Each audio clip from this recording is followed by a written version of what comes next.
In FactoryStudio, there are many ways to represent data. Bar graphs, meters, tachometers, trend charts, and many, many more. It may be that you want to represent the value of a tag, not numerically, but with text corresponding to the value. To do so in FactoryStudio, we provide a feature called enumeration sets. So here's how it works.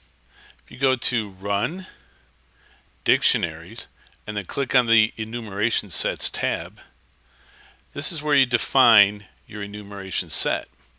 In this case, we have one called Run States, where a tag value of 1, 2, or 3 will correspond to a text being shown as on, off, or auto. We also have one called enum1. This shows a tag state of 0 through 12 will be represented by the value in text. So the first step is to define the enumeration set. The next step is to link your tag to that enumeration set. The way you do that is go to Edit Tag Objects.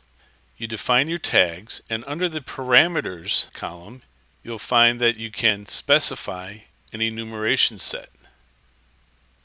If your parameters column is not visible, you just need to right-click on any column header and make sure that you click on it. Once you have defined the enumeration set that tag will be linked to, the final step is to go to the display. In this example, we have two sets of values we're going to be showing.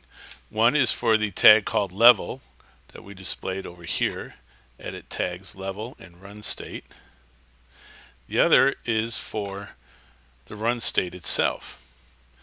For the level, we've tied it to a slider. For the run state, we've created a button with on, off, auto indicators.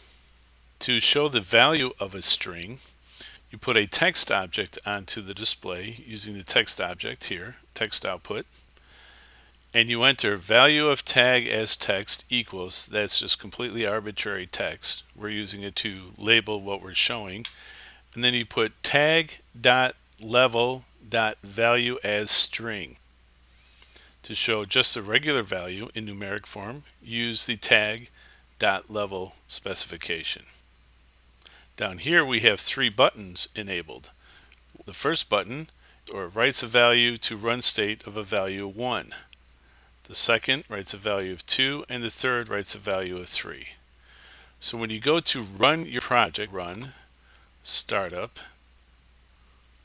and my project is already running, so I can just switch to that display page. You see here's the slider, and where level was used with the enum1 enumeration set, we see the value of the level tag expressed as a corresponding text. Down here on our multi-state switch, we see we press the value, it sets the value to 1, and the corresponding text on is displayed. When we press the off button, the value of 2 is set and the corresponding off text is displayed. Finally, the auto.